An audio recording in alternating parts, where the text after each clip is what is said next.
We're here tonight to celebrate on Publication Day the work of Michelle McNamara, Patton Oswalt's late wife, and her extraordinary work, I'll Be Gone in the Dark, one woman's obsessive search for the Golden State Killer. As always, I'd like to express my gratitude for the continued generosity of Celeste Bartos, Manaz Ispahani Bartos, and Adam Bartos. For their support of Live from the New York Public Library, I am thankful. Now, many of you know that for the last 7 or 8 or 9 years, I've asked my guests to give me a biography of themselves in 7 words, a haiku of sorts, or if you're very modern, a tweet. So here are Patton Oswalt's 7 words. Comedian, author, actor, husband, father, drinker, sleeper. And here are Michelle McNamara's 7 words. Sister, wife, mother, crime fighter, writer, poet, perfect. Please welcome Patton Oswalt.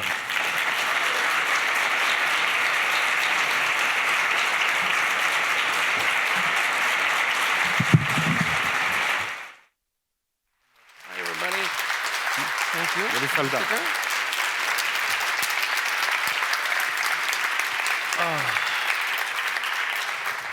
Hi. Hi. How are you? I'm alive. Yeah, you're alive? Yeah, it beats the alternatives. Wow, you have a very low bar, but that's good. Yeah. How are you doing?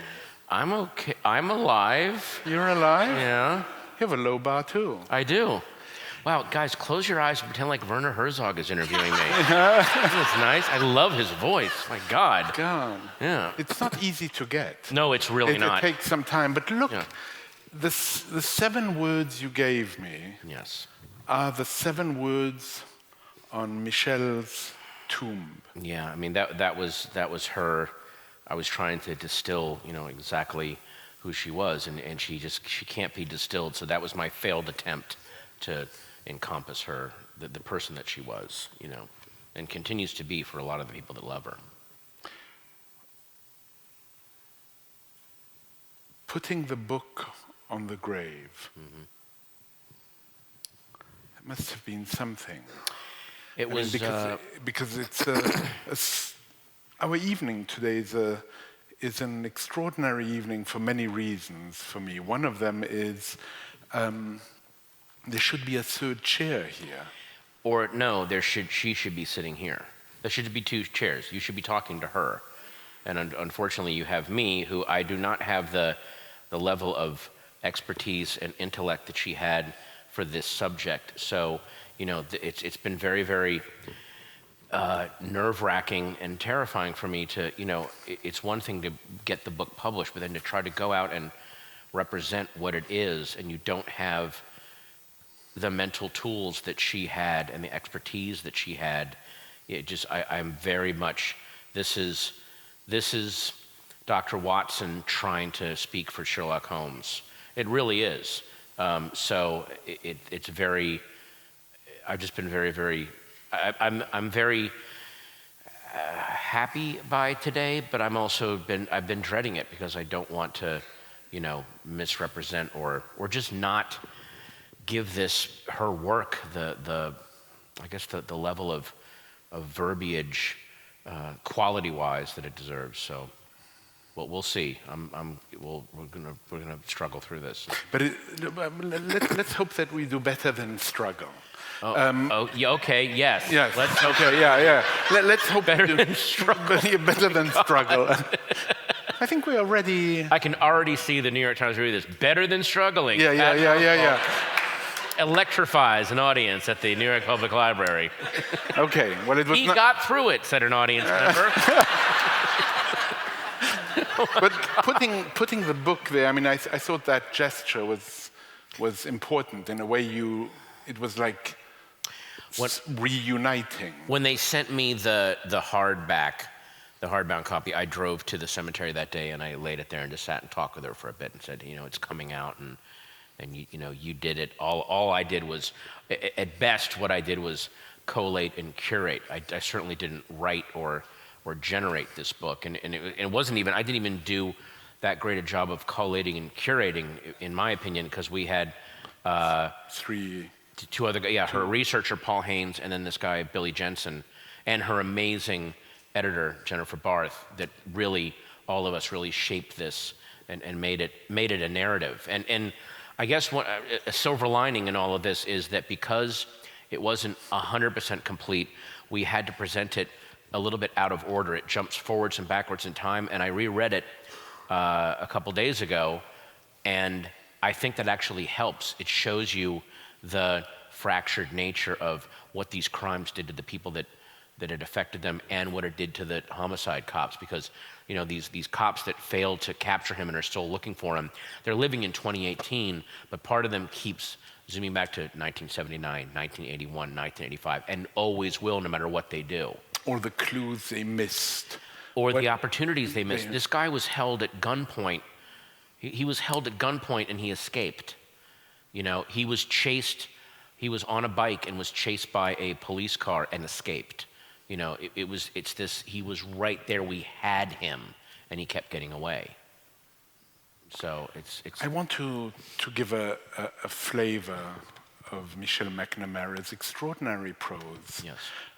So in my voice, which you have characterized so well, I'm going to read a passage. She did write in Werner Herzog's voice, though, so this is absolutely perfect. Yeah. So I figure that she'd get up every morning, she'd watch Aguirre, The Wrath of God, and then she would start. A very good regimen. Very good regimen. Yeah. So there you are at the premiere for a movie in Hollywood on July 20th, 2009, of Funny People. Funny People. And I love this passage, so I will take the pleasure of reading it to you. Please. This thing was not my thing. I realize confiding unease with movie premieres isn't the most relatable hang-up and falls under the exasperated, must be nice category. I get it. Bear with me. I'm not being falsely humble when I say that I haven't yet attended a Hollywood event where someone hasn't tucked in a tag, adjusted a button, or told me I had lipstick on my teeth. I once had an events coordinator bat my fingers from my mouth when I was biting my nails. My red carpet pose can best be described as ducked head, half crouch. But my husband's an actor. I love him and admire his work and that of our friends, and occasionally attending these events is part of the deal. So you get fancily dressed and sometimes professionally made up. A driver in a town car picks you up, which makes you feel weird and apologetic. An upbeat public relations person you don't know leads you onto a red carpet where you're shouted at to look here and here, 100 strangers with flash bulbs for faces. And then after those brief moments of manufactured glamour, you find yourself in a regular old creaky movie theater, sipping Diet Coke from a sweaty plastic cup and salting your fingers with warm popcorn. Lights dim, mandated enthusiasm begins. Walking into the after party, Patton was introduced to the directors of Crank, an action movie he loved starring Jason Statham. Statham. I knew I wouldn't get it right. It's okay. He began, but I told you how I would read it. No. He began regaling them with his favorite bits from the movie. I'm gay them for... Gatham for Statham. Gatham. Thank you. That's what I said. Okay. And I am. He confessed. Yes. After we parted ways with directors, we paused and surveyed the crowd cramming into the ballroom at the Hollywood and Highland Center. Drinks, gourmet mini cheeseburgers, and maybe even Gary Shandling, an idol of Patton, awaited us. Patton read my mind. No problem, he said. A friend intercepted us on our way out. Getting back to baby? She said with a warm smile. Our daughter Alice was 3 months old. You know how it is, I said. The truth, of course, was much weirder. I was foregoing a fancy Hollywood party to return not to my sleeping infant, but to my laptop, to excavate through the night in search of information about a man I'd never met who'd murdered people I didn't know. Yeah.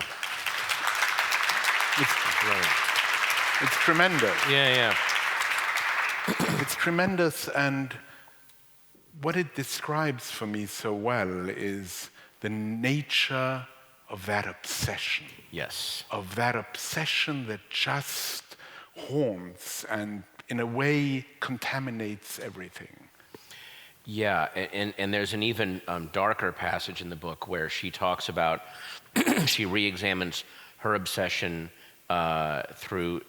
in comparison to a lot of the homicide detectives that she had then been interviewing and spending a lot of time with, and then realizing, oh, our obsession, the mechanics of it, is actually not that much different than the obsessive behavior of the person that we are hunting. And maybe that's why we've all been set on this after each other, because we're kind of a kind. It takes an obsessive to catch an obsessive. You understand those rhythms. And, I've certainly have obsessive rhythms about other things, but not for because her obsession wasn't just, I'm really into crime. Her obsession was, I am carrying around 70,000 bits of information, dates, times, names, precincts that I need to access as I'm reading each new thing. So it's almost like the obsession changed the shape of her brain in a way and opened up new neural pathways to service that obsession. And then you see how she would be pulled away from, she talks about being pulled away from a Thanksgiving dinner that we were throwing because she's like, oh God, I just got a ping. I have to chase this thing right now. But that's how it is with all these homicide cops and criminalists. They're drawn to it. It's just part of their DNA. There's a wonderful line of Kafka where he says, follow your most intense obsessions mercilessly. And that, to my mind, is what we see at work there. There is just a mercilessness, just so intense. That is very true. I would hate to think of anyone living their life based on Kafka's advice, but I don't think it's advice. Right, but no. Yeah. It's just a description of what happens when you're really like you couldn't put that on a little inspirational poster with like a kit and just kind of Kafka. I mean, there's a better line by Kafka which we could put on a button, which is there is hope, but not for us. Oh, there you go. Why hasn't Taco Bell grabbed that as an ad line? There's hope, but not for us. Gong. All right.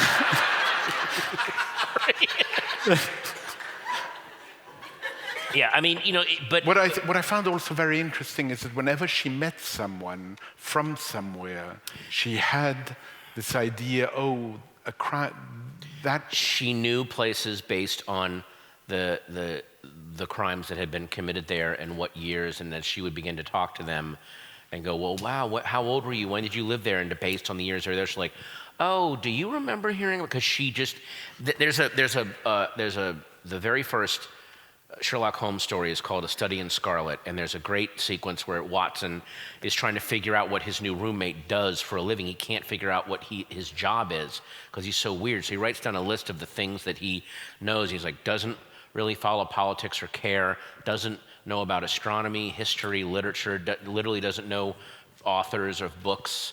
And then he wrote sensational literature, immense, seems to know the detail of every crime committed in this century. And that was Michelle, even though she had far-ranging interests, but she had a mind for crime statistics the way that, a baseball fan will go, oh, 78, yeah, that's when they know every game they won or lost or whatever. It's that same kind of mechanism. And she could, when she would meet people, she would know what all the area crimes were. She could just rattle them off. It was amazing. And a little intimidating for people, like, wait, are you... One time... This is actually, we had, and I'm going to drop a name, but I don't care because this is a funny story. We got invited to Steve Martin's house for dinner, and so at one point he was asking, hey, so what do you do for a living? And Michelle's like, oh, I write true crime. He goes, oh, really? He goes, yeah.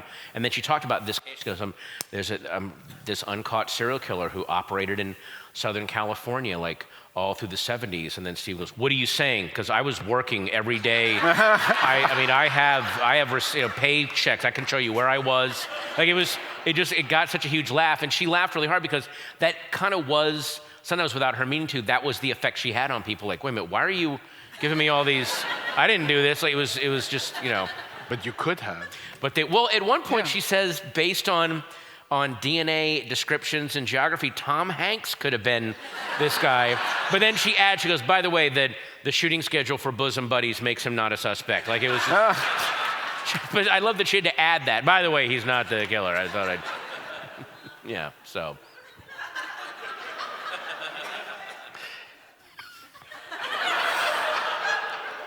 So we'll be talking about obsession and maybe the connection and difference between obsession and addiction. Because it's interesting. Yeah. Excuse me. I don't know if it's. That's always been an interesting question with me.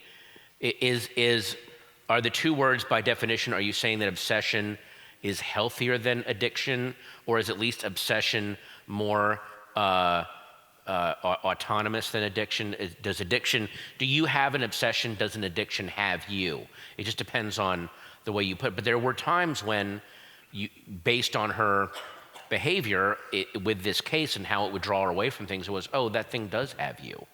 You don't have an obsession anymore. This is an addiction. It's like being possessed by possessions. Yeah, exactly. You're kind of not in control of your actions, and your decisions are being dictated by maybe something outside of your daily life. In this case, this massive crime. I mean, the passage I read at the beginning to give a sense of her writing skills, which were immense, is she's at this wonderful red carpet opening, it would seem, but for her it was just terrible. She wanted to get back to that room. Well, it was even weirder than that. It wasn't that the red carpet thing was terrible. She could be, and I remember being in Hawaii with her, she could be totally happy. It's what would ping on this phone if she would get an alert.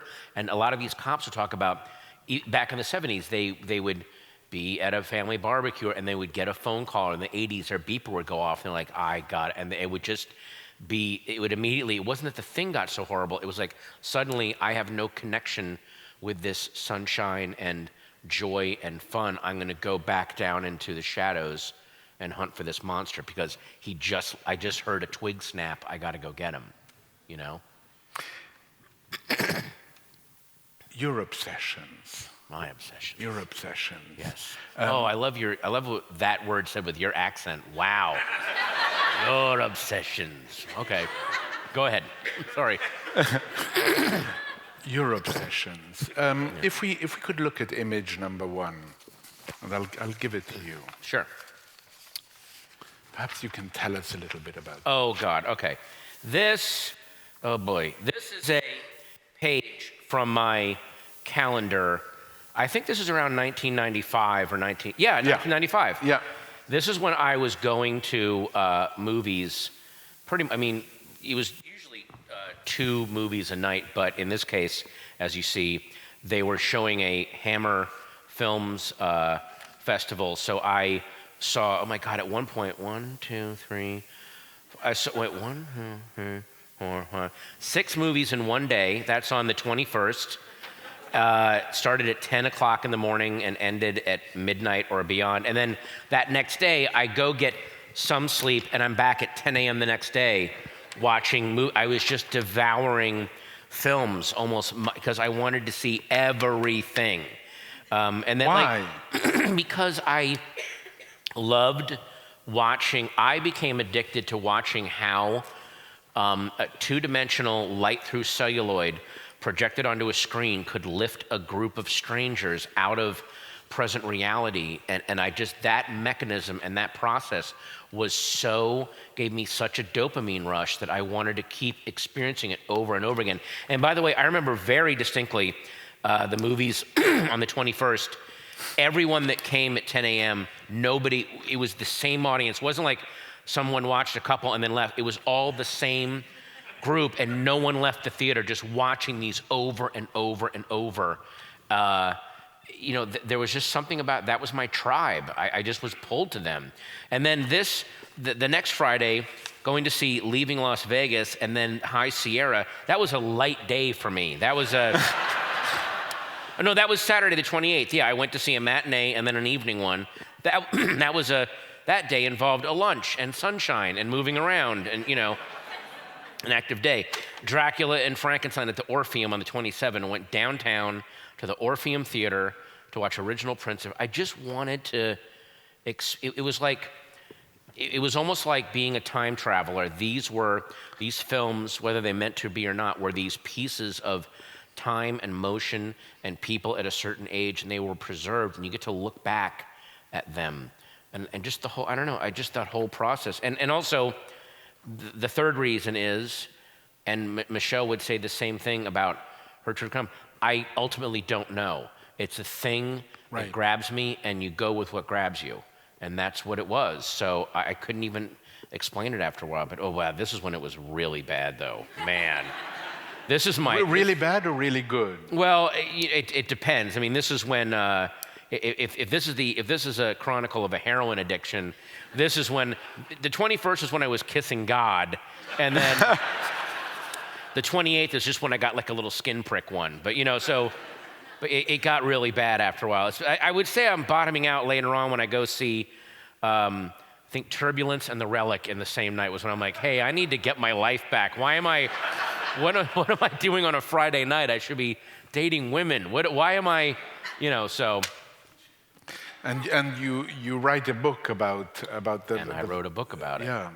And in a way, Michelle's book and your book, I see a connection in this. You talk about an obsession memoir, and both... Yeah, I mean, in a way, you could argue that hers is an addiction memoir as well, because part of solving these crimes and tracking these criminals is you have to have a bit of the addiction personality in you in order to keep doing it, because there's way more than with films. It wasn't like I went to go see a movie and sometimes it wasn't showing. Like, it was going to happen. I would go there and do it.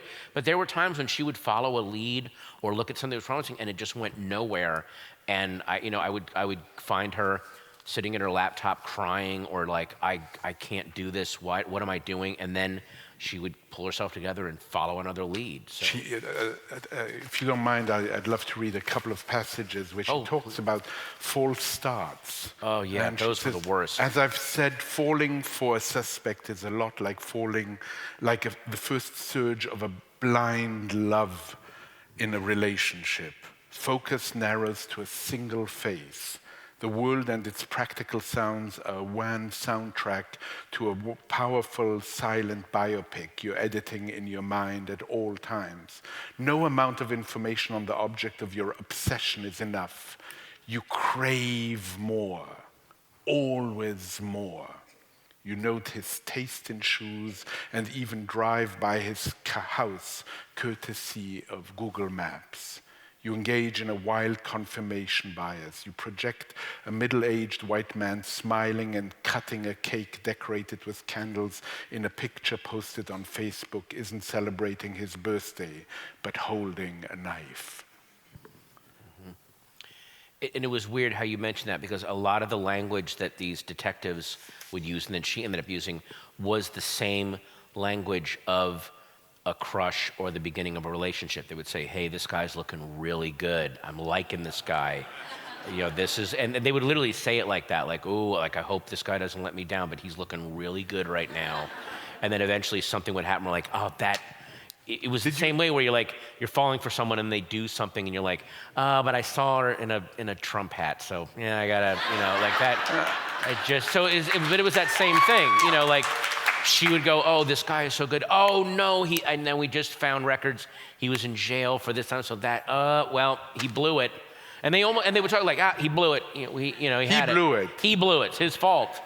Yeah, I was gonna totally arrest him and he blew it, But these cops talk like that because they have to. That's part of it, and there is a compulsive kind of not normal aspect to it. But that's what makes I think that's what makes anyone great in their field is there's a bit of abnormality to it. I mean, one of the reasons that Michael Jordan was such an amazing basketball player was because he was obsessed to the point where he would kind of wreck other parts of his life because it was all about I must crush each of these games. He was operating on this kind of meta-human level that most of us can't or won't operate on, and he did. And a lot of these cops, you talk about, it's amazing how many of the cops she interviews end up having failed marriages, estranged kids, because this just takes them over, But it's what makes them good. I'd love you to read this little passage on one detective. Oh, okay. Yeah, okay. From here yes. to there. Okay. Of course, Holmes isn't technically... He's a... Did I not? No? Okay, sorry. I just love your voice so much, dude. I'm sorry. Of course... Hang on. Of course, Holes isn't technically... Hang on.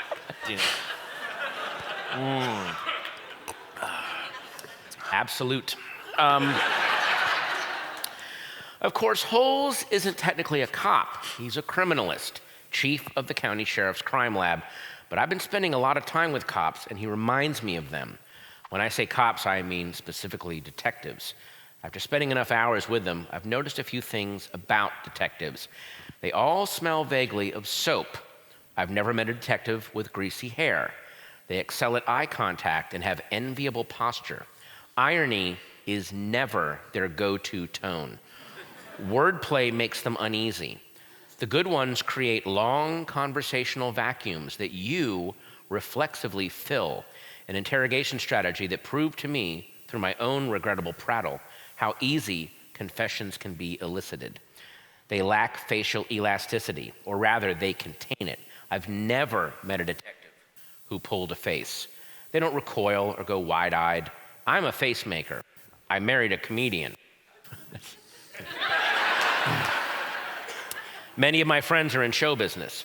I'm constantly surrounded by big expressions, which is why I immediately noticed the lack of them in detectives. They maintain a pleasant but vigorous blankness that I admire. I've tried to imitate it, but I can't. I came to recognize subtle but discernible shifts in that blankness, a narrowing of the eyes, a jaw squeeze, usually in response to hearing a theory they've long since eliminated. A veil comes down, but they'll never tip their hand. They'll never tell you, we already looked into that angle ages ago.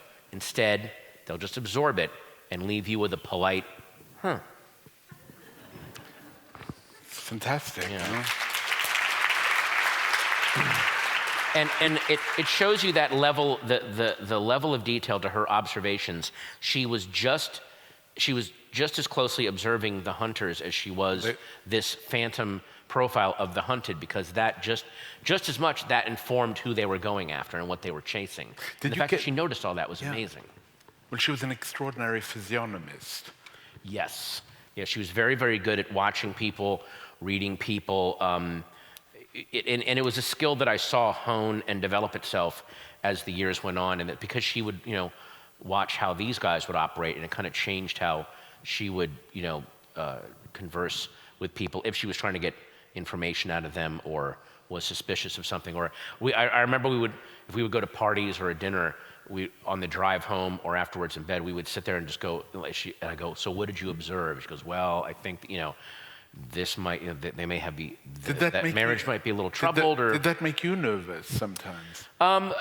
Normally it would make me nervous, but we were very, very open with each other about everything. And also, I know that I'm all id. Like, I'm not hiding anything from anyone. That would be a good line tomorrow for the paper. I'm all id. I'm all id. Yeah. But I have no poker face. So there's no it wasn't like I'm going, oh my God, I wonder if she's going to tell that I don't want to be at this party. No, everyone at the party could tell I didn't want to be at the party. So those, So no secrets. No, it was just, I mean, again, like she said, big expressions. We thrive on our faces telling stories. In my profession, she thrived on letting people fill in the blanks and getting the information that she wanted. It was fascinating. Did you get to meet some of these detectives with her? Yes, we hosted, there was a very crucial moment in the investigation when she needed a lot of these guys to start sharing information. So we hosted this huge dinner. We put it together up at the San Isidro Ranch. We rented out the wine room, had this big table of all of the detectives that are in this book. It was like a Justice League gathering, basically. Because I'd heard of all these guys, now I'm seeing them all sitting there. So first we had 2 hours of cocktails, get them nice and lubricated. Then we sat down and had dinner, and then she played a couple of audio tapes she had of phone, and then she also showed them this data mining chart that she and Paul Haynes had put together. And it was just like she said, a couple of these guys were very, very excited, but it was like their expression, and I found this out later from one of the cops, I think Hutchcraft. She told us that a couple of the cops were like, okay, she goes, that was his version of going, oh shit, oh my God, just losing his mind. But to have him go like that was she goes, I've never seen him do that about anything. So, that was one of those really amazing. And then also she would, at one point, I got an invite through one of the cops that she knew, who I've remained friends with, this homicide cop named Greg Stearns, who's a fascinating guy. He said, hey, the Los Angeles homicide squad has a Christmas party, and would your husband want to perform and entertain? And then I was like, do I want? And Michelle's like, you are doing that party. And because these guys were all liquored up, and then she could talk to them about cases. In fact, I have a picture somewhere of her sitting at a table with their version of a SWAT team, and it's like she's lecturing them about something, and they're all just sitting there listening to her. And so that, getting together with these guys and seeing them in action was always fascinating, because they run towards stuff that we not only run away from but try to blank out. Those are the guys that are running towards it to try to stop it, and that's a very rare species of human. And her obsession with investigating crime, I find the origin story be so interesting. I could read a paragraph, but I'd rather have you tell the story of her being 14 and gathering evidence, in a way nearly transgressing. Again, I'm not going to do it with the same verve and panache that she can with her writing. Exactly. I'll give you the thumbnail. When she was 14, a woman, Catherine Lombardo, was jogging in her neighborhood. She grew up in Oak Park, Illinois. And a woman was jogging one evening out in the open, no weird, it's the suburbs. And she was found murdered. She was murdered, and the case has never been solved. And Michelle said that she remembered being up in the attic of her house and heard her mom answer the phone. No, I think her older sister answered the phone, and there was this weird, sharp intake of breath, like, oh my God. And then she went down to the crime scene, and there were pieces of Catherine Lombardo's Walkman on the ground, like little pieces, and she kept one. She picked one up. Which is that is like an origin story moment of It is. Yeah, because then it was also, she describes it, she's looking around at this path she's walked down 1,000,000 times, and a life just got snuffed out. And how do we not know who that person is? It was such an insult to reality to her, that why is that not known? And then, of course, She goes back to the neighborhood and through a weird set of circumstances, finds out two of the boys she went to school with when she was much younger were the ones who found the body.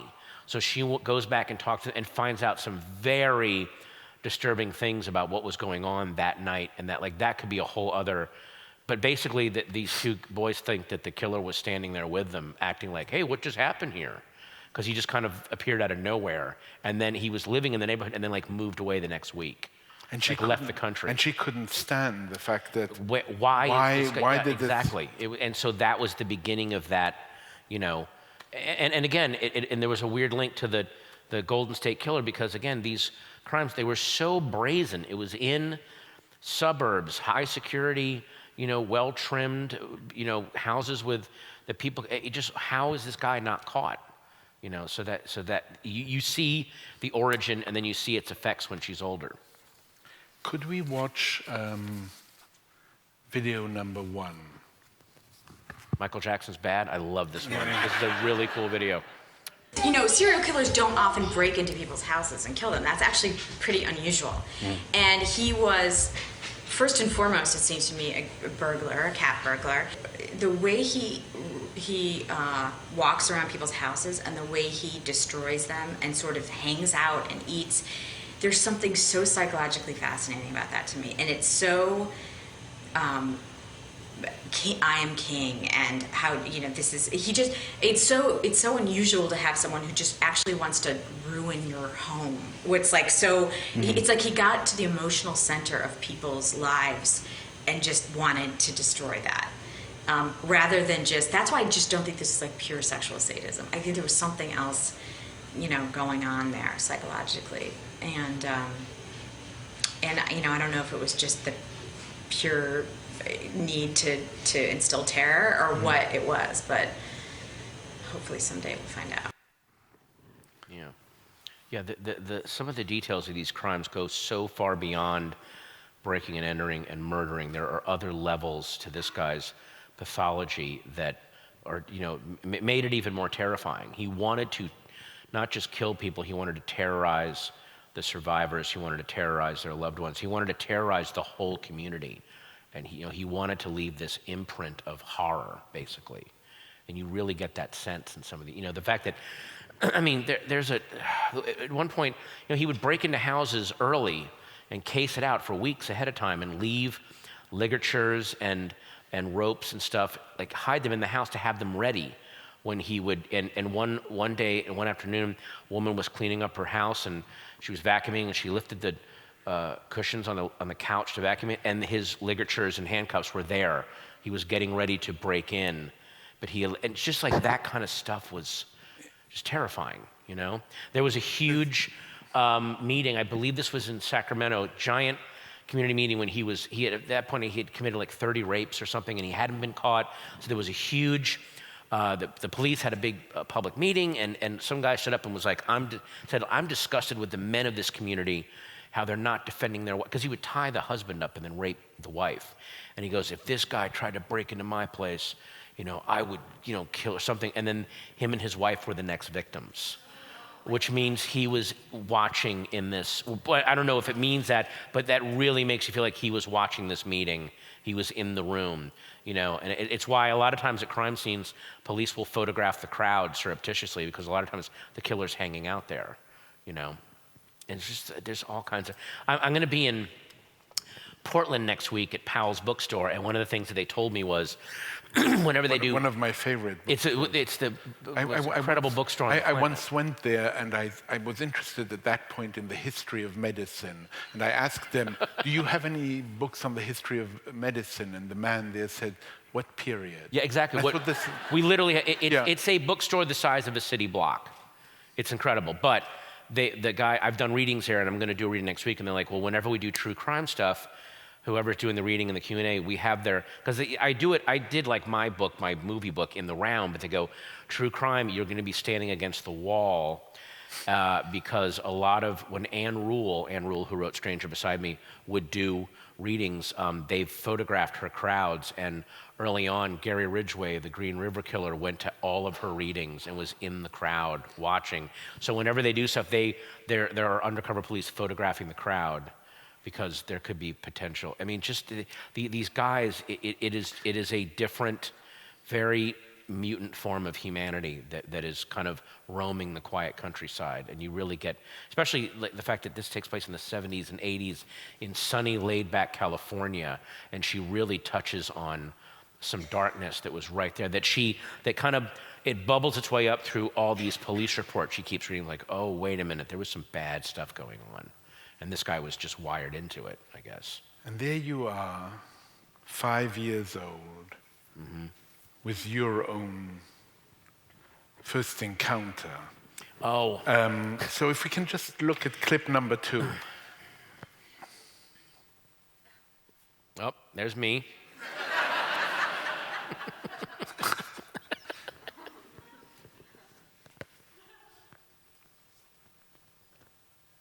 God, I remember this scene so well.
Okay, so,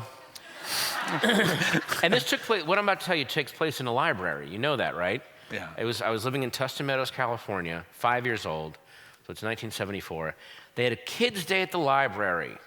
And so they were making cookies and making trick-or-treat bags, and then the adults, well-meaning, completely benign, said, oh, we have this old silent vampire. Silent movies are fine for kids. So they turned the lights off in this little reading room, and they hung a sheet up, and they projected 8mm Nosferatu, that film that you just saw, to 5-year-olds in a... I mean, look what happened. Yeah, exactly. Yeah. This is, don't do this to your kids. This is bad parenting right here. So, and it was just, that movie has a, if you watch the whole movie, it is a, it operates on that German expressionism, no offense, that kind of nightmare logic where each scene doesn't quite follow the next, so it has that herky-jerky, not quite, and it just, I just remember this room, these kids were... What word did you use? Herky-jerky. It's the cool new American slang that all the new kids are using. Herky-jerky, oh my God. It just kind of that stop-start, not quite linear, and I just remember all the kids around me and me were just screaming and crying and freaking out, and that memory, the fact that this little square of light made a room full of kids do that, that is what started my cinema obsession. That specific day, I remember that very clearly. That day, Halloween, well, close to Halloween in 1974. But did it have that effect on you? Oh, absolutely. Oh, yeah. Because it terrified you. Well, it terrified me, but I wanted to get behind that screen. And, Michelle picked up a piece of Walkman and was terrified by it, but then also wanted to find the guy that did it. Like, the thing that terrified her, she ran towards it. And the thing that terrified me, I ran towards it. There's a way of talking about fascination as something that touches you at a distance. You're attracted. Yeah. It's like lights when you're driving, and that you can't, you're attracted, you can't quite move away from it. There's this feeling also of wanting to touch the evidence. Right, why is it, what is, maybe it's an incompleteness I only, in watching a movie, I'm only seeing this flat image, what went into making it. We'll go into this crime scene, she sees a couple of pieces of Walkman, how was this life taken away? So then you're also drawn by the fact that it's not a complete done deal. So how do you fill that void, I guess? It makes me often think of the similarities between that kind of obsession and the obsession that collectors have. Well, yes, absolutely. Of the missing object. Yeah. The one, I mean, and if the object is found, it's the end of the collector in some way.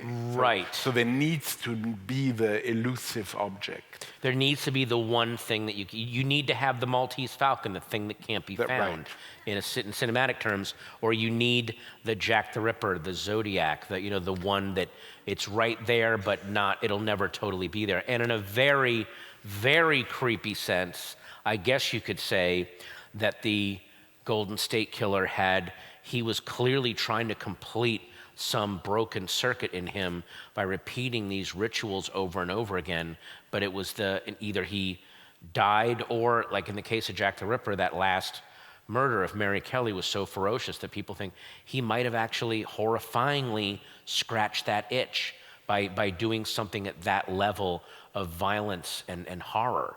I mean, that's a terrible thing to think about human nature, that level of violence could actually sate something and bring order back into the world. But that is always a possibility, and it's awful. It's awful to think that, but it's true. I have to say, it was such a pleasure to take you to the special collection. Yeah, that was amazing. Wow. And Jack the Ripper was present. I mean, to take you to the collection. What was amazing to me, I mean, it's a pleasure often repeated for me to take, to anchor the experience we're having on stage here, first in the experience of the special collection. Right. But what was great was when you walked into that room, you just went... If you get a chance to go into any of the special collection rooms here, do it. The scent alone, I can't believe you guys haven't made a scented candle called Old Books.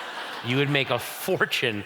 I hope we do. I mean, it's a good idea. But it was very bittersweet to do that, and I'll tell you why. Because I got to see Truman Capote's original notes for In Cold Blood, including maps of the Clutter Farm that Harper Lee drew for him. I got to see Jack the Ripper stuff, letters from William Wythe Goal and Walter Sickert. Right. That stuff Michelle would have loved. She had all these facts in her head and would have been able to really... But in a way, this tour must be bittersweet altogether. The whole thing, yeah. I mean, again, it's bittersweet and it's terrifying and it's very... I don't want to say frustrating, but it feels insanely unfair and unjust to me that she's not the one up here talking about this. And then when she's done with an event like this, going back to the room and opening her laptop and talking to cops and finding out what other stuff a book like this has kicked up, because that was her ultimate thing was, as she said, I want the bracelets on this guy. I want a door She slammed wanted behind him. a sense of justice. Exactly. And she goes, I don't care if I'm the one that catches him. If I can be one of the people that contributes whatever tiny clues that get the cage around him, good. That's all she wanted. So, that to me is very, it's very frustrating, very, very bittersweet. But not out of a sense of revenge. No, I don't. No, I'm not bloodthirsty. I just want. You want to see. You want to see the. How can I put this? I don't want to sound vengeful, but you want to see. Maybe if not the good guys win, you want to see the good guys rewarded. For being good people and being empathetic and quietly putting in the work. You want those people held up and elevated and have some peace brought to them. And in this case, it just feels like that's forever cut off. And it's just very, very frustrating. But, but also, if it's one thing this book has taught me for all the lives that this guy ruined is the one way to truly wound an insect like this is to live, is to actually go and be in the sunshine and raise a family and be good to people, because that's what they don't want. That they look at that and they don't want that. They don't want the world to look like that. So make the world look like that. I asked Stephen King to submit a question to me to ask you. What? He submitted a question? Yeah. Oh my God. Damn. Now you're getting ready. Oh my God. It's a quite simple question. Okay. By the way, his book, Danse Macabre, with his list of movies and books in the back, was one of my first primers for what movies to go see. I've seen every movie that he's listed in the back of Danse Macabre in movie theaters. I will not watch them on TV. I will go see them in theaters the way he saw them at drive-ins and stuff. And the last one I saw at the New Beverly was Tourist Trap. I finally checked off the last one on the list. Finished it. Finished the collection. Yes, I finished the collection. Thank you. Yeah. So, all right, hit me, man. Channel King. Channel him. So this is his question. Okay. My wife is also a writer. Yes, she is, Tabitha. I'd like to know how Patton supported Michelle in her work, especially at those times when the going was tough for her.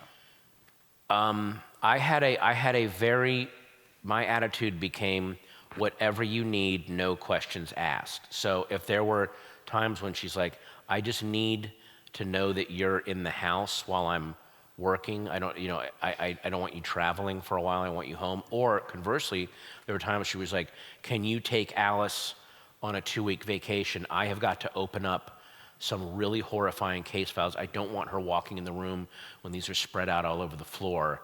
Can you guys go somewhere? Can you let me sleep in tomorrow because I'm gonna go all night on this. I need to like ride a wave and just need 8 hours uninterrupted. Can you get me it was just like, what do you need for your writing to be successful? And don't feel weird or awkward asking me, and don't think twice about it.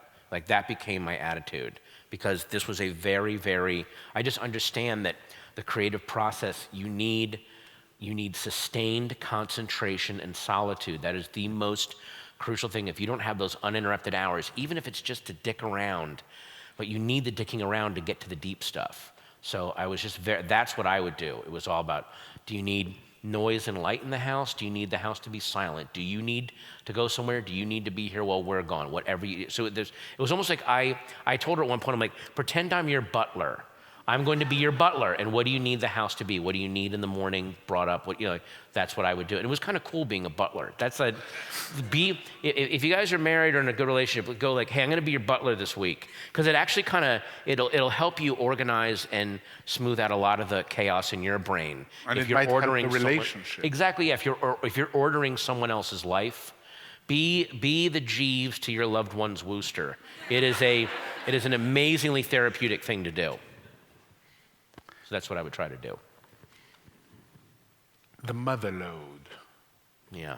I'd like you to talk a little bit about the mother load, because that came too late. Yes, it came. And she called it the mother load. It was the mother load. Yeah, it was this huge. 30s. 500. No, I'm trying to remember. It was like 51 or 52 bankers' boxes full of that many. It was a crazy amount of documents that the DA let her have. Just said, yeah, you know what? Because Michelle presented her case and all her work, and this woman was like, goes, I've never done this, but yeah, you can have the entire case, because I actually think you could put this together. And I think that his name is in one of these boxes. I think you can narrow it down. So yeah, she got the mother load. And that was after the pre-mother load was a thumb drive that she traded. She had a very rare interview with a suspect that this homicide detective wanted. So she described it as a you throw me the idol, I'll throw you the whip kind of thing. The Lost Ark exchange. They did that, but then the mother load that was years afterward, where word had gotten around about what Michelle was doing, and it reached the DA, and they went, yeah, okay, you can have the case. You get to look at everything. And she came home with just, she and her researcher drove it down from Santa Barbara, and we were just hauling boxes upstairs and getting them all ordered, and that very much became, okay, Alice cannot go in that room and just randomly open up. We cannot, and we made it very clear to her, don't go in there and mess with anything. For two reasons. Obviously, she's going to create a file. Also, there are folders you should not open up. So we were very, very careful about that. It was rough.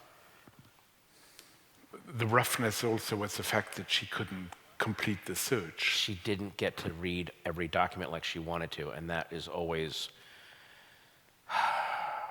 that's always going to be a weird, punch. That there's no coming back from that. I'm just always going to be stunned by that fact that she never got to finish reading, because her eyes would have passed over the guy's name, and who knows, a connection, she might have figured it out.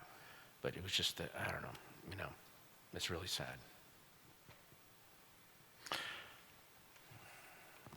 I'd like you to read a passage. From my book? Yeah. After that, oh, God. Yeah. Okay, this is, wow. And now, following Led Zeppelin, a guy playing the ukulele. I'd like you, it might make sense to you. Just this little, you might want to contextualize it, but this little passage. Oh, okay. This is a little thing that I wrote there was a little, The first thing I ever wrote about film, there was a little place called the Tales Cafe, and they were going to publish a newsletter. So they asked I knew the guy he goes, hey, would you write a little thing about crime films? I went, yeah. So here's what I wrote. It's called I Watch Crime Movies. Blinking neon, shot glasses, 40-cent breakfasts, bent cops, worried wives, desert roads, fog and overcoats, snitches, heavy ashtrays, office coffee, secrets, shiners, neckties, bundled money, honest criminals, interrogation rooms, hideouts, interstate fugitives, kids in jeopardy, too loud jazz, dapper psychos, knowing bartenders, guns, fists, lipstick, street lamps, vengeance, and failure. I like any film about criminals working their work. Professionals, psychos, kingpins, and snitches, those in the life and the unknowing citizens they're trying to screw. Every aspect, every angle, run anything on me.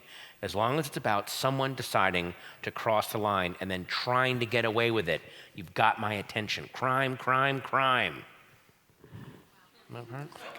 really, Yeah, I loved film noir. I would go to film noir festivals all the time because it was, especially film noir films from the 40s and 50s, are this amazing snapshot of, yes, the 1950s were full of optimism and post-war and hope, but there were certain filmmakers that saw there was a lot of, who matters to you? filmmaker-wise from that period? In the film. The best noir directors in my were Anthony Mann, Henry Hathaway, the cinematographer John Alton. What about the French filmmaker Jean-Pierre Melville? Well, Melville. I mean, I saw every Melville for me is film. Extraordinary. What's your favorite Melville? I don't know, but I love them. What is your favorite? Le Samurai. Le Samurai is incredible. Alain Delon, when he comes back with his money and he moves it, he hits his bird cage with his money. He's so pissed off. Fantastic. Yeah. And Jules Dassin. Jules Dassin and also le. Okay, fine. I'll play your game. That's on. I'm sorry. No. And all of the new wave guys made at least one crime film. Yeah. Each of them made one. Especially then it got crazy when Godard made Alphaville, which was basically film noir science fiction before we had Blade Runner. So that I just like the minimalism of it and how they were getting at much bigger emotions by kind of shutting off the lights and just shining light on a couple of things. And you see, which now that I say it out loud, that's what homicide cops do. So much of the light is shut off. That passage you read. Yeah, except that unlike a film noir, one shot by John Alton where he knew exactly what to light to give it the full effect, you don't know if the light is falling on something important or not, and that's the frustration, I think, of being a homicide cop, and tracking a cold case. So, I guess, yeah. Completely random question. Did you watch Lino Ventura? Do you know him? Who? Lino Ventura, French. By La Ventura about the. No, not La Ventura. An actor named Lino Ventura. Oh no, I don't know. I don't Okay. know who Lino Ventura is. Excellent actor. Great porn actor name, but. I love that part in Annihilation on Oh, the porn thing? Yeah, that is really excellent. She thought that was hilarious because it was so fucking rude. That's what she loved, so yeah. Lino Ventura, was he French? Yeah, French-Italian. French, well, okay, yeah. Lino Ventura, yeah, that makes sense. Look him up. I will. You got me on that one, man. It's I never okay. heard of him. Wow. Did you and Michelle watch films together? We would watch, yeah, I mean, the film noir, I would imagine. Well, yeah, older film noirs. What was weird was she could watch hours of forensic files and all these crime autopsy shows. And then I remember very specifically, I took her, one of my favorite movies is The Good, the Bad, and the Ugly. So I took her to The Good, the Bad, and the Ugly, and 10 minutes in, she's like, this is so violent, I gotta go. She's like, I can't watch this, I can't, it's too tense. And The Good, the Bad, and the Ugly is literally like, guys, here's how people die in that movie. They're just like, that's literally, that's how they die. And she goes, oh my God, he just shot him. Like, no, he didn't. He just went like that. And then they went to catering and had, so, but then I'd walk into the house at the end of the day and she would have forensics files on. It's like the necklace was made of vaginas and that led and you're like, what the hell are you watching? Like, it was just, how can you not watch The Good, the Bad, and the Ugly? And then oh my God, I never got that. So yeah. But she especially liked shows that would try to get at actually how police work. So she loved The Wire, and Law and Order was like a comedy series to her. Like she would watch it. I don't think she ever watched a whole, and she didn't do it in a bragging way, but she just watched about 15 minutes and go, oh, I know the story they took this from, and that's the guy that did it, and that's what they're gonna do. And then she would also sit there and go, well, no, cops don't do that because that's wrong. No, so it was just like the one show she could watch, this is actually how police do it, is The Wire. When we spoke on the phone a couple of weeks ago, you mentioned a film, and I'd like to show a little clip of it. If we could show video number 3, please. You mentioned this very scene. Do you remember his name? Yes. No, but it was right after the murder at the lake. And what did you tell this officer? I told him that I'd gone to Salt Point that weekend to skin dive, that I was alone, but I met a couple there. I have their names at home if you want. That would be great, Arthur. Lee. What? Lee. Nobody calls me Arthur. Also, that day when I came home, my neighbor saw me. It was around 4, but I forgot to tell the other officer that. Neighbor's name? Bill White. He died a week or so afterwards. Heart attack, so I didn't think to call to follow up. The knives I had in my car with the blood on them, that blood came from a chicken that I killed for dinner. What? I had knives in my car that weekend. Maybe Bill saw them and called the other officer on me. Well, we'll be checking in on that. But let me ask you something else.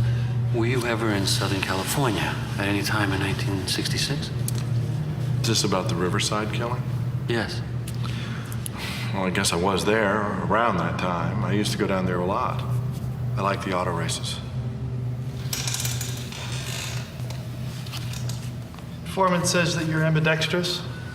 No, that's untrue. You can't write with both hands. My teachers tried to make me when I was a kid, but I couldn't. I'm left-handed. He also said that you made statements about killing school children. That is horrible. That's a horrible thing to say. So you aren't angry about being fired from Valley Springs for touching your students?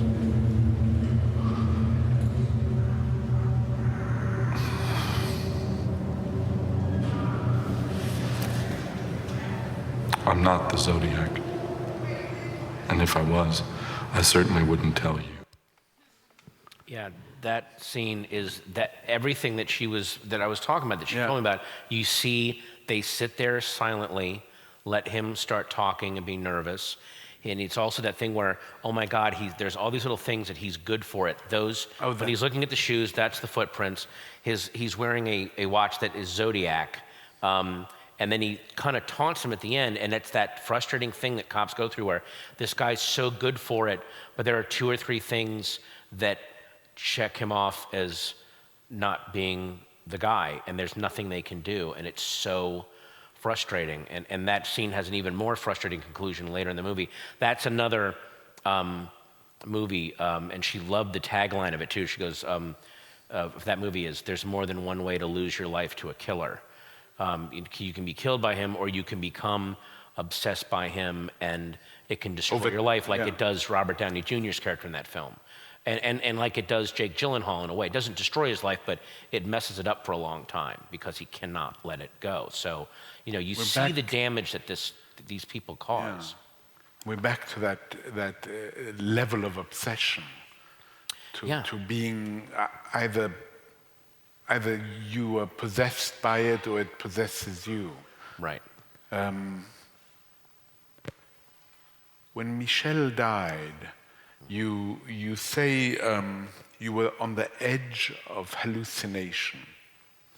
Yeah. I think that such in the days after she died, I went through that, and I've heard this from other, I was in a grief group, and they're like, there are days because you don't sleep. The first thing that happens is you don't sleep, and later on when I read C.S. Lewis's Grief Observed, he's like, the first line is, "No one ever told me how much grief feels like fear." Fear. It feels like complete extraordinary fear. passage. It's terrifying. And so I was sleep deprived, kind of hallucinating, and going through these moments where I wanted it to be this thing that I was almost like trying to will the reality that I had had a psychotic episode and had imagined this horrible thing happening so that it didn't actually happen.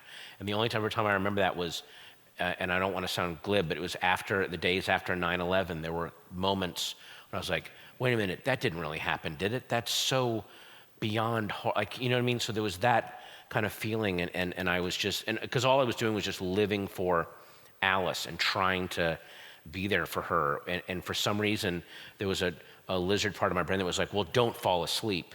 You got to be awake and make sure she's okay. And I just didn't sleep for like 4 or 5 days. And you also say that art that you relied on, which could help, really didn't. Sort of failed you. I mean, C.S. Lewis, you mention reading it and rereading it and how important it is, but the pop culture, the various things that could help you, there was nearly nothing that came to rescue you. And he, in some way. I'm not that I'm comparing religion to pop culture, but a big part of A Grief Observed is about the period where, he was a staunch Catholic, and it was failing him for a while when his wife passed, and he had to really try to go, what God would let this happen? And he was about to lose his faith, and it was really freaking him out. So, I went through that not on a religious level, and not that pop culture is my religion, but it is my creative bolt hole, and suddenly it all just seemed frivolous and, quite frankly, a little insulting. That, like I talked about all these superheroes, that they lose a loved one and then they start working out and become these Avengers. I'm like, that's not in my experience. I want to, in fact, I even say, like, if Bruce Wayne had watched his parents gunned down as a 9-year-old, at best he would have grown up to have been Gotham City's most annoying slam poet. Like, that's the closest he would have gotten. Just would have been. And I said, he would have been a fat vegan. He would have been one of those rare fat vegans who are like, hey, aren't you a vegan? Well, Oreos don't have it. All right, shut up. That's, so. The one, I was intrigued by that, Steve Martin helped. Steve Martin, well, just absurdity helped. The idea of just complete nonsensical. I turned to Steve Martin, Tim and Eric, the Eric Andre show, just absolute nonsense. I had because since the world made no linear sense now, minute to minute, that was the only stuff that I could consume. I wanted the chaos for a while. But the world, not only the world that had been destroyed for you by the death of Michelle, but also the world around. Yes. So it isn't just that the world itself, but the world as perhaps we're living it right now. Narrative seemed like chaos, and chaos seemed like normalcy to me. So a lot of Steve Martin would do these routines that were just, it was absolute absurdity, where not only was he saying that, life can be silly, but the act of talking about it as a comedian is also absurd. Let's just look at one moment. Video 4, if we could just quickly. We won't look at the whole thing.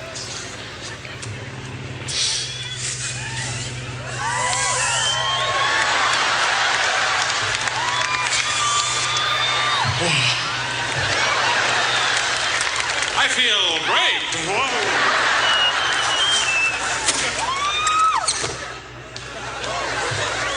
Ooh, that's a broken one. Oh, another penny down the drain.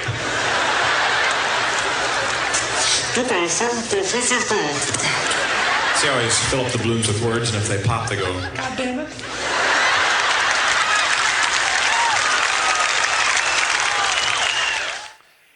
So here's what he's doing here that was so comforting to me.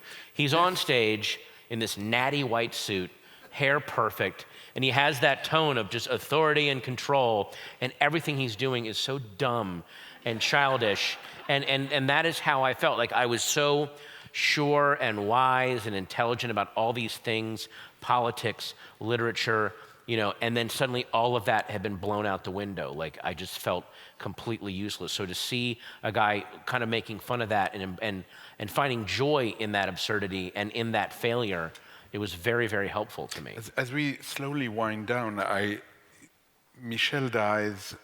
You spend months trying to figure out how to be a single parent, how to make that, which is itself something that one is ill-prepared to do. Oh, yeah. I wasn't prepared to be a co-parent. I mean, we both, any parent, there's no being prepared for being a parent. Any parent knows that. You just start and you do the best you can and you mess some things up. But one feels terribly ill-equipped. Do the best you can. Yeah. I often with what you try that. Yeah, exactly. Yeah, but you return to stand-up. Yes. You return to stand-up and you say that stand-up was a rebuke to grief, an acceptance of the messiness of life. I love that rebuke. Yeah, well, especially because at the time, I remember a lot of my friends and people that I was fans of were going back on stage despite, kind of life-crushing things going on. Maria Bamford was going on stage despite, having some very serious mental issues, but would go on stage and talk about that. Tig Notaro was going on stage in the face of, her cancer and her mom dying. There were people just like, you know what? Now I'm doing this in defiance of death, basically. And then also, just in a more macro sense, comedians going on stage and doing jokes in the face of some pretty horrifying turns that the country was taking, and still going, we're going to make jokes and make fun of the bullies and stuff. It was like the life force asserting itself. You say if I were to invent a hellscape, it would kind of look like this. Exactly. Yeah. I figured that's what led to my paranoia about, hey, maybe I'm the one that died, and my brain couldn't deal with the horror of my body shutting down, so it created this other scenario where my wife has died and Trump is president, and it was like every bad thing possible could be happening, Look, if your mind was going to create a nightmare hellscape, it would kind of look like this right now, like in the world we're in. So, not this evening, but I'm saying in the world at large, so. No, this evening is respite. This is a respite, yeah, exactly. Oh, boy, that didn't sell, did it? No. It was not reassuring at all. No. Everyone just realized, I got to go back out into that thing. Oh, wow. I loved watching Annihilation. Annihilation. I don't pronounce the H, but Annihilation. I tried to. I was at home repeating this, and my wife said, no, you can't say annihilation. Annihilation. They won't understand what you're talking about. Well, I said, that won't be the first time. So it's annihilation. Annihilation. Oh, so I like how I should have had you Annihilation. Annihilation, yeah. Annihilation. So that title. Well, it was because it covered so much stuff. I was borrowing the language the slang of comedians, which was, when you do well, I killed, I annihilated, I destroyed that room. Except in this case, it was, my sense of self had been annihilated, my world had been annihilated, that all of my normal valences had been, well, they weren't even reversed, they were just completely shut off. And so it was annihilation on every single level. And that's what I was trying, so it's almost like that's what I was trying to work from. The comedy is coming from a base of, I've been annihilated, now you're gonna watch me rebuild myself as best I can. And I also felt the country felt like reality was being annihilated at the time that I recorded it. So it all kind of, in a very horrifying way, it very much synced up. I imagine that most people here tonight have seen it, but those who haven't, I highly, highly recommend it. You're a big reader of Mencken. Yes. Yeah, and we have some of his original. Yeah, I was a big Mencken fan who I came through John Fonte, through their letters together, and I went back and read a lot of Mencken stuff. Wasn't crazy about some of the stuff he was writing near the end of his career. Got kind of cranky, racisty, but the early stuff about it is weird how contemporary a lot of his stuff about society and culture and art sort of very much rings true today. I wonder how this line of Mencken rings to you. Here we go. The demagogue is one who preaches doctrines he knows to be untrue to men he knows to be idiots. Yeah, that's him and so many other writers were predicting Trump but couldn't name it. They couldn't form. It was and it was the same way with, like, I think Stephen King said something like, I've imagined some pretty horrifying things and I could never, although no, he didn't predict Trump because Greg Stilson in The Dead Zone is can at least speak clearly, even though he's a psychopath. So yeah, they saw what the danger of pure democracy is that yes, it gives us all this amazing stuff, but the price is it can go off the rails like that and be hijacked by, like you said, a demagogue. Oh, I know this stuff isn't real. I mean, sometimes when Trump is speaking, he'll literally say stuff like, boy, you guys really like your guns. And the crowd will give him yeah.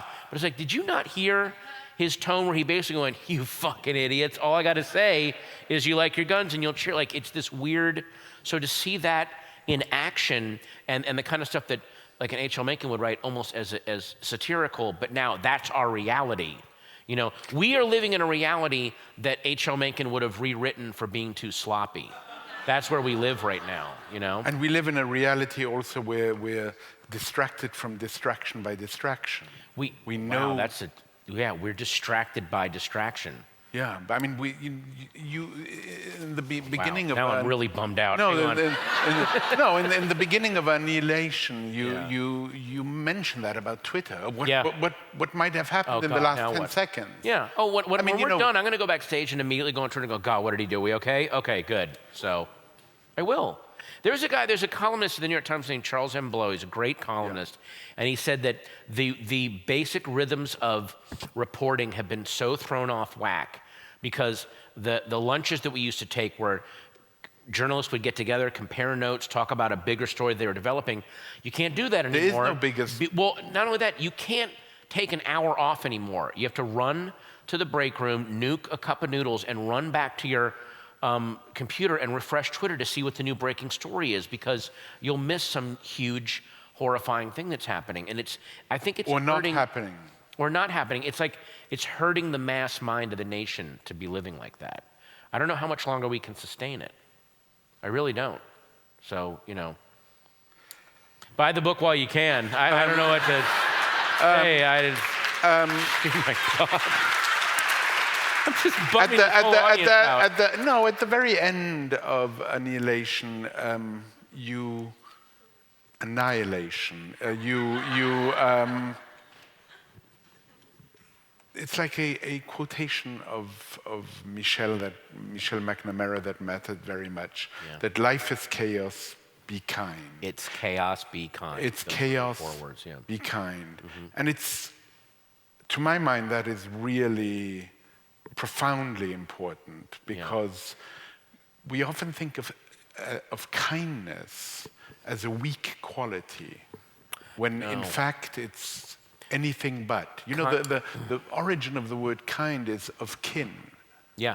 So Kindness is a terrifying and difficult act to do in day-to-day life, especially in the world that we're living in now. Kindness takes a lot of fortitude and a lot of deciding, no, I'm going to take the kind route here, because it's the weak and easy thing to do is to go for hatred, for vengeance, and I'm guilty of doing that so many times in my life and with my comedy and stuff. It takes an extra second to try to be kind and fortify yourself for that. You know, George Saunders, who will come on the stage in a few months, says something that I love. He says, what I regret most in my life are failures of kindness. Yes, exactly. He has one of my favorite quotes, which is, if you have a problem and then you deny it, now you have two problems. Like, it's say what is wrong with you, articulate what is on your mind, be honest and tell people, and you will have less problems. And that was a huge revelatory thing to read. So simple, yeah, failures of kindness. I know there'll be times at the end of my life I'm like, oh, I was mean to that, I was in a bad mood, I took it on that. Like, I still remember it now, times when I was mean to someone, and you always regret that. It always feels better in the long run to if you can, be kind. In closing. Here we go. Michelle made you rethink your life. Yes, and big time.